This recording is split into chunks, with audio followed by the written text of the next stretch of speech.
Hello friends, welcome back to my channel SSA Cooking World.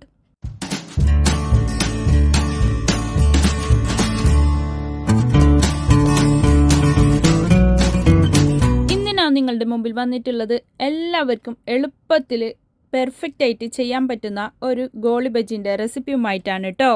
റെസിപ്പിയിലോട്ട് കടക്കുന്നതിന് മുമ്പായി നമ്മളുടെ ഈ ചാനൽ ഇതുവരെ സബ്സ്ക്രൈബ് ചെയ്യാതെയാണ് ഏതെങ്കിലും കൂട്ടുകാർ എവിടെയെങ്കിലും കണ്ടുകൊണ്ടിരിക്കുന്നുണ്ടെങ്കിൽ ഒന്ന് പോയി സബ്സ്ക്രൈബ് ചെയ്യാനും കൂടെയുള്ള കുഞ്ഞു ബെൽ ബട്ടൺ ഒന്ന് പ്രസ് ചെയ്ത് സപ്പോർട്ട് ചെയ്യാനും മറക്കല്ലേ. എന്നാലേ ഞാൻ ഇടുന്ന പുതിയ പുതിയ വീഡിയോസിൻ്റെ നോട്ടിഫിക്കേഷൻ നിങ്ങളിൽ എത്തുകയുള്ളൂ, നിങ്ങൾക്കത് അപ്പോഴപ്പോൾ തന്നെ കാണാനും പറ്റത്തുള്ളൂ.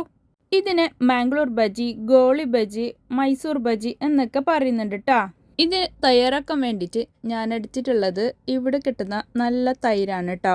അത് അത്ര പുളിയൊന്നും ഇല്ലെങ്കിലും ഉണ്ടെങ്കിലും ഒന്നും കുഴപ്പമൊന്നുമില്ല. പുളിയുള്ള തൈര് എടുത്താലും കുഴപ്പമൊന്നുമില്ല. ഇതൊരു അരക്കപ്പിന് മേലായിട്ട് ഞാൻ എടുത്തിട്ടുണ്ട്.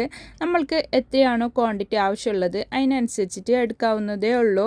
ഇത് ഈവനിങ് സ്നാക്കായിട്ടൊക്കെ കഴിക്കാൻ പറ്റുന്ന ഏറ്റവും നല്ലൊരു റെസിപ്പിയാണ് കേട്ടോ. അപ്പോൾ അതിലേക്ക് പാകത്തിനുള്ള ഉപ്പ് ചേർത്ത് കൊടുക്കാം.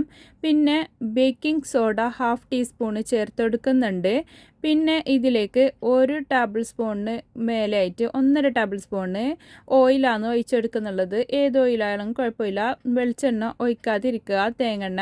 അപ്പോൾ എന്നിട്ട് അത് നല്ല പോലെ ഒന്ന് മിക്സ് ചെയ്തിട്ട് ഒരു 5 മിനിറ്റ് നമുക്കിത് റെസ്റ്റ് ചെയ്യാൻ വേണ്ടിയിട്ട് വെക്കണം. അപ്പോൾ അത് നല്ല പോലെ പൊങ്ങി വരും.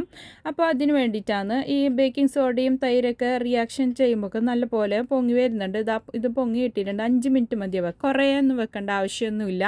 പിന്നീട് ഇതിലേക്ക് ഓരോ ഇൻഗ്രീഡിയൻ്റായി ഞാൻ ചേർത്ത് കൊടുക്കുന്നുണ്ട്.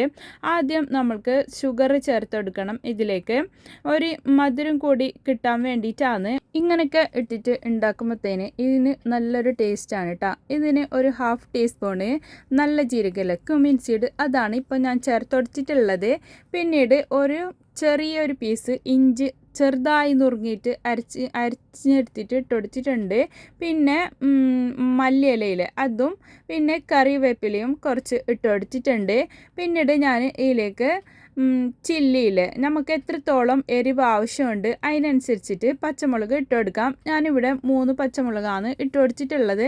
എന്നിട്ട് ഇതുപോലെ ഒന്ന് നന്നായിട്ട് മിക്സ് ചെയ്ത് കൊടുക്കാം. ആ ഷുഗറൊക്കെ ഒന്ന് മെൽട്ടായി കിട്ടാൻ വേണ്ടിയിട്ടാണ്. എന്നിട്ട് ഇതിലേക്ക് നമ്മൾ ഓൾ പർപ്പസ് ഫ്ലോറിലെ മൈദപ്പൊടി അതാണ് ഞാൻ ചേർത്ത് കൊടുക്കുന്നുള്ളത്.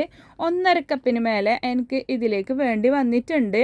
ഇതിലേക്ക് നമുക്ക് കൺസിസ്റ്റൻസി കുറച്ച് ലൂസായിട്ടുള്ള പരുവാണ് ആവശ്യമുള്ളത്, അല്ലാതെ ചപ്പാത്തിക്കൊക്കെ കുഴച്ചെടുക്കുന്ന ആ പരുവല്ല. അപ്പോൾ ഇതിലേക്ക് നമ്മൾ കുറച്ചുകൂടി മൈദ വീണ്ടും ഇട്ട് കൊടുത്തിട്ട് അതിലേക്ക് കുറച്ചുകൂടി വെള്ളം ഒഴിച്ച് കൊടുക്കുന്നുണ്ട്. ഒരു 1-2 ടേബിൾ സ്പൂണിൻ്റെ അടുത്ത് വെള്ളം കൂടി ഞാൻ ഇതിലേക്ക് ചേർത്ത് കൊടുക്കുന്നുണ്ട് കേട്ടോ. അത്രേ വേണ്ടുള്ളൂ. ഒരുപാട് വെള്ളം ഒഴിച്ചിട്ട് ലൂസും ആക്കണ്ട, നല്ലോണം കട്ടിക്ക് കുഴച്ചിട്ടും എടുക്കണ്ട. ഇത് ഞാൻ കാണിച്ചു തരാം എത്രക്കം കൺസിസ്റ്റൻസിയാണ് ആവശ്യമുള്ളതെന്ന്. അപ്പോൾ അത് തയ്യാറാക്കാൻ വേണ്ടിയിട്ട് ഒരു ചീനച്ചട്ടിയാണ് ഞാൻ അടുപ്പത്ത് വെച്ച് കൊടുത്തിട്ടുള്ളത്. അതിലേക്ക് ഞാൻ സൺഫ്ലവർ ഓയിലാണ് കേട്ടോ ഒഴിച്ച് കൊടുക്കുന്നുള്ളത്. എന്നിട്ട് എണ്ണ ചൂടായി വന്നതിന് ശേഷം ഇതുപോലെ ആയിരിക്കണം ഇതിൻ്റെ പരുവം. അത് റെസ്റ്റ് ചെയ്യാൻ വെക്കേണ്ട ആവശ്യമൊന്നുമില്ല. എണ്ണ ചൂടായെന്ന് നോക്കാൻ വേണ്ടിയിട്ട് ഞാൻ ആദ്യം കുറച്ച് ഇട്ട് കൊടുത്തിട്ടുണ്ടായിരുന്നു. നല്ല പെർഫെക്റ്റ് പാകമായിട്ടുണ്ട്. എന്നിട്ട് ഇങ്ങനെ നുള്ളിയിട്ട് ഇട്ട് കൊടുക്കാം. അപ്പോൾ അത് ഇങ്ങനെ ബോൾസായിട്ട് ഉരുണ്ട് വരും, നല്ല വെൽപ്പായിട്ട് വരും കേട്ടോ. നമ്മൾ ഇതിലേക്ക് ബേക്കിംഗ് സോഡയൊക്കെ ചേർത്ത് കൊടുത്തിട്ടുള്ളത് ഇത് തയ്യാറാക്കി എടുക്കുന്നുള്ളത്. അപ്പോൾ അത് നല്ല പോലെ പൊങ്ങി വരുന്നുണ്ട്. നല്ല പെർഫെക്റ്റ് പാകമായിട്ട് തന്നെ ഇത് നമുക്ക് കിട്ടിയിട്ടുണ്ട് കേട്ടോ. ഇത് ഇങ്ങനെ ചെയ്തെടുക്കുകയാണെങ്കിൽ ഇപ്പം നമ്മൾ ഒരു അടുപ്പിൽ ചായ വെച്ചിട്ട് ഉണ്ടെങ്കിൽ ഇപ്പോഴത്തെ അടുപ്പത്ത് ഇത് കൂടി ഉണ്ടാക്കുകയാണെങ്കിൽ ചായ തിളക്കുന്ന സമയം കൊണ്ട് തന്നെ നമുക്ക് ഈ സ്നാക്ക് തയ്യാറാക്കി എടുക്കാം. മാംഗ്ലൂർ ബജി, അതുപോലെ തന്നെ മൈസൂർ ബജി, ഗോളി ബജി, ഞങ്ങൾ നാട്ടിലെല്ലാം പറയില്ലേ ഇതിന് ഗോളി ബജി എന്നാണ്. അപ്പോൾ അത് പെർഫെക്റ്റ് ആയിട്ട് നമുക്ക് ഇത് കിട്ടിയിട്ടുണ്ട്. 2 സൈഡും ഒരുപോലെ നല്ല ഗോൾഡൻ ബ്രൗൺ കളർ ആയി വരുന്ന സമയത്ത് നമ്മൾക്ക് ഇതിനെ എണ്ണയിൽ നിന്ന് കോരി മാറ്റാം. ഇത് പെട്ടെന്ന് തന്നെ ആയി കിട്ടുന്നുണ്ട് കേട്ടോ. ഹൈ ഫ്ലെയിമിൽ വെച്ചിട്ട് ഒരിക്കലും ഇതുപോലെ എണ്ണൻ്റെ ഐറ്റംസ് ഒന്നും ഉണ്ടാക്കാൻ പാടില്ല. ഹൈ ഫ്ലെയിമിൽ വെച്ചിട്ട് നമ്മൾ ഇങ്ങനെ ചെയ്യുകയാണെങ്കിൽ അതിൻ്റെ അകത്ത് വെന്ത് ഉണ്ടാവില്ല, വേവാത്ത ഉണ്ടാവും. അത് കാരണം മീഡിയം ഫ്ലെയിമിൽ വെച്ചിട്ട് വേണം നമ്മളെപ്പോഴും ഇതുപോലെ ചെയ്തെടുക്കാൻ വേണ്ടിയിട്ട്. രണ്ടാമത്തെ ട്രിപ്പും ഞാൻ സെയിം ഇതേ മെത്തേഡിൽ തന്നെ ഇട്ട് കൊടുക്കുന്നുണ്ട് കേട്ടോ. കണ്ടില്ലേ, നമ്മളുടെ പെർഫെക്റ്റ് ഗോളി ബജി ഇവിടെ റെഡി ആയിട്ടുണ്ട്. ഇത് ചട്നിയുടെ കൂടെ ആണ് കേട്ടോ കൂടുതൽ ബെസ്റ്റ്. എന്നാലും ഞങ്ങൾക്കൊക്കെ ഇഷ്ടം വെറുതെ ഇങ്ങനെ കഴിക്കാനാണ്. അപ്പോൾ നിങ്ങൾ എല്ലാവരും ഇതുപോലെ ഉണ്ടാക്കിയിട്ട് നോക്ക്. എല്ലാവർക്കും ഒത്തിരി ഇഷ്ടപ്പെടുന്ന ഒരു റെസിപ്പി കൂടിയാണിത്. ഇതിൻ്റെ അകത്ത് എത്രത്തോളം പെർഫെക്റ്റ് ആയിട്ടുണ്ടെന്ന് ഞാൻ കാണിച്ചു തരാം. എന്താ കണ്ടില്ലേ, നല്ല ആരെടുത്തിട്ട് കലത്തപ്പൊല്ലുണ്ടാകുന്നില്ലേ, അതുപോലെ തന്നെ ആരെടുത്തിട്ട് ഉണ്ട് കേട്ടോ.